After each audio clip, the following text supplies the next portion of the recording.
Ini menjadi Ramadan kesekian kalinya dalam sejarah perjalanan bangsa Palestina, di mana mereka memasuki bulan suci Ramadan dalam keadaan yang mencekam. Kita di Indonesia, suasananya bukan mencekam, harap-harap cemas. Kita ingin di negeri ini dan di berbagai negeri di dunia merasakan suasana keadilan. Dan bila di Indonesia ikhtiar perubahan ini ditakdirkan untuk bisa berhasil saat ini, maka kita tidak akan membiarkan ketidakadilan yang terjadi di tanah-tanah lain, sebagaimana kita tidak akan membiarkan ketidakadilan itu terjadi di Indonesia. Jadi kita tidak boleh berhenti menyuarakan pesan untuk melawan kezaliman ini.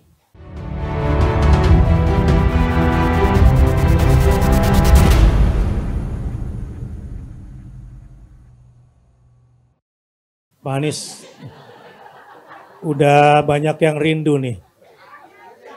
Kepada semua yang rindu, kangen berat sama Pak Anies, mau menyapa apa nih Pak Anies? Saya mau nanya, kangen nggak? Bapak-bapak rindu nggak? Jadi, bagaimana cara mengobati rindunya ini Pak? Alhamdulillah kita sekarang ketemu di sini. Iya, jadi kalau ditanya rindu dan tidak, kita juga rindu nih, Ustaz. Kita juga banget. Rindu. Jadi memang fasenya berbeda. Kalau sekarang kegiatan yang kita kerjakan lebih banyak jauh dari kehiruk pikukan. Tapi insya Allah apa yang kita ikhtiarkan nanti rasanya akan menemukan jalan-jalan yang baik. Ya.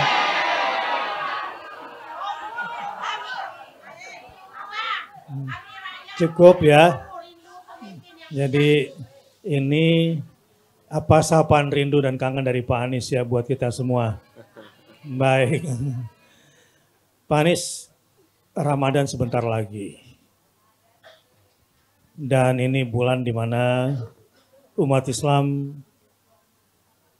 tentu harus kembali kepada Al-Quran dan menjadikan puasanya sebagai modal untuk kembali kepada Al-Quran. Tapi pada saat yang sama kelihatannya bulan Ramadan ini bulan yang menegangkan Pak Anies. Apa kira-kira pesannya buat para jamaah yang malam hari ini di sini atau bangsa secara keseluruhan di bulan Ramadan yang memang kelihatannya akan penuh dengan ketegangan ini? Baik, Assalamualaikum warahmatullahi wabarakatuh. Waalaikumsalam warahmatullahi wabarakatuh. Alhamdulillah. Alhamdulillahilladzi arsala rasulahu bil huda wa dinil haq liyudhhirahu 'ala dini kullihi wa kafa billahi syahida. Asyhadu an la ilaha illallah wa asyhadu anna Muhammadan 'abduhu wa rasuluh. Allahumma shalli ala sayyidina Muhammad wa ala alihi wa ashabihi ajma'in. Amma ba'du. Jadi Ustaz Bahtiar Nasir hormati, Ustaz Deden dan semua jamaah. Ini jamaah apa namanya Ustaz jadinya? Jamaah Amin. Jamaah Kingmaker.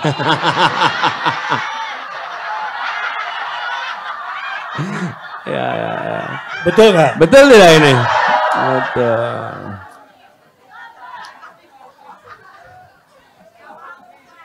Kita duduknya langsung berubah, Ustaz. Duduknya berubah.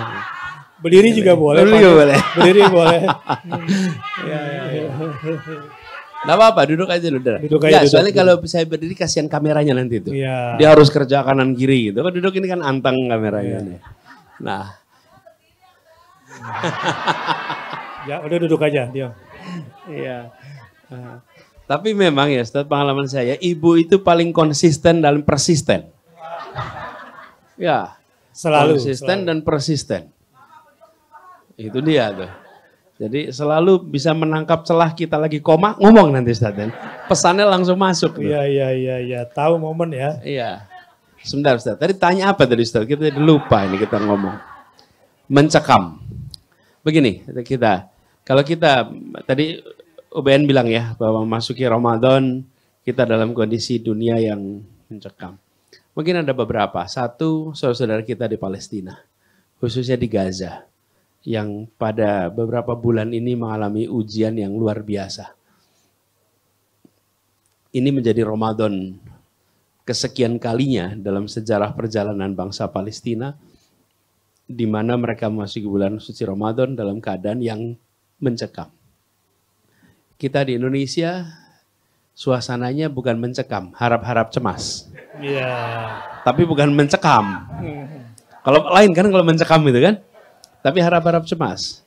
Karena nanti sesudah masuk bulan Ramadan, penghitungan real count nampaknya akan selesai harusnya. Iya, 20 harusnya Maret selesai. ya. Mudah-mudahan nanti selesai dengan baik. Dan hasilnya sesuai yang kita harapkan. Amin. Jadi beda dosisnya. Tapi sama-sama kita berbicara tentang usaha untuk melakukan perubahan. Kita ingin di negeri ini dan di berbagai negeri di dunia merasakan suasana keadilan. Dan bila di Indonesia ikhtiar perubahan ini ditakdirkan untuk bisa berhasil saat ini, maka kita tidak akan membiarkan ketidakadilan yang terjadi di tanah-tanah lain, sebagaimana kita tidak akan membiarkan ketidakadilan itu terjadi di Indonesia. Itulah sebabnya kita mengikhtiarkan ini semua. Tantangan tidak kecil, tapi kami yakin dengan apa yang kita kerjakan, insya Allah dibukakan pintu-pintu keberhasilannya.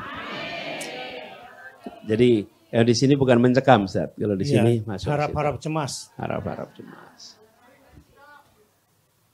Harap-harap cemas berarti harapnya 2 kali ya.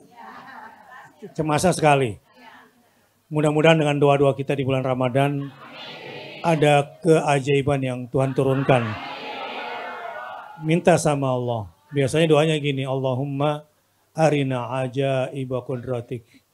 Ya Allah, perlihatkanlah kepada kami keajaiban kekuasaan-Mu. Ya. Tapi percayalah bahwa takdir Allah selalu baik buat kita semua. Pak Anies, di Indonesia ya kita harap-harap cemas, tapi memang di Gaza juga luar biasa saat ini Pak Anies. 600.000 orang menanti meninggal satu persatu karena kelaparan. Dan sebentar lagi bulan Ramadan. Situasi politik global tampak juga mempertontonkan ketidakadilannya terhadap kemanusiaan. Masalah kemanusiaan yang menimpa saudara-saudara kita, khususnya sekarang berada di Rafah. Nah, pesan Pak Anies buat masyarakat Indonesia dalam kondisi seperti ini, seperti apa Pak Anies? Ya, jadi kita tidak boleh berhenti menyuarakan pesan untuk melawan kezaliman ini. Tidak boleh berhenti.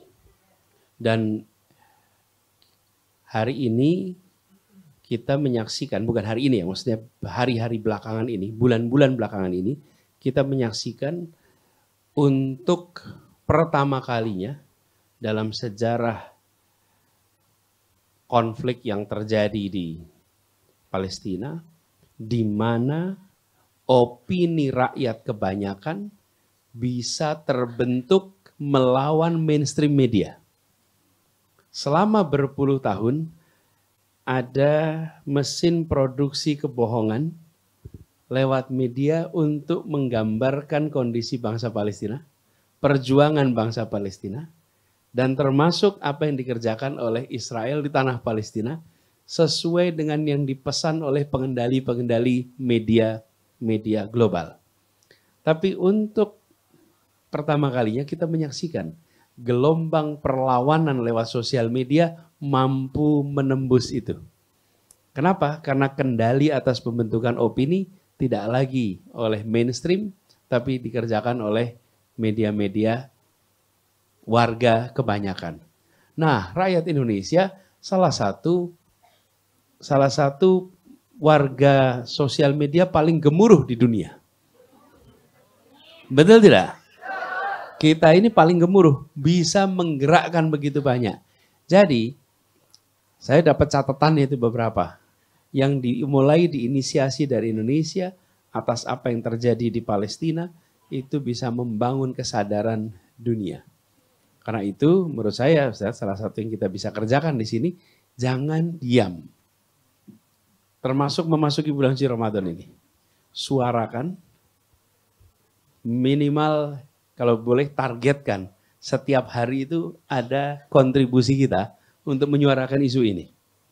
Dengan begitu, maka dorongan kesadaran muncul, lalu di domestik juga muncul, dan harapannya meluas di tingkat internasional. Pemerintah banyak bisa dikerjakan. Cuman udah melewat masa kampanye. Saya kalau ngomong nanti salah tempat, Ustaz. Ya, salah tempat. Tapi sebagai rakyat biasa boleh kan bicara? Ya.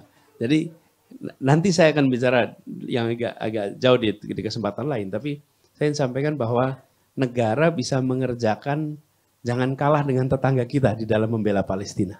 Iya. Tidak boleh kalah sama tetangga kita. Iya. Dan kita harus ingat, saya pernah ngobrol waktu itu sama UBN di mana ya, kita di Padang ya waktu ngobrol. Iya, Bukit Tinggi. Bahwa ketika dulu kita merdeka, itu negara-negara lain membantu kita. Betul. Dan membantunya tidak basa-basi. Iya. Betulan. Iya, Betulan. Bapak Ibu sekalian kalau lihat di sini, ada pertempuran gerilyawan Indonesia lawan Belanda. Itu senjatanya dari mana? Nah, kan kita modalnya memuruncing doang. Memang senjata ada pabrik di sini? Nggak ada. Senjatanya itu selundupan dari luar. Siapa?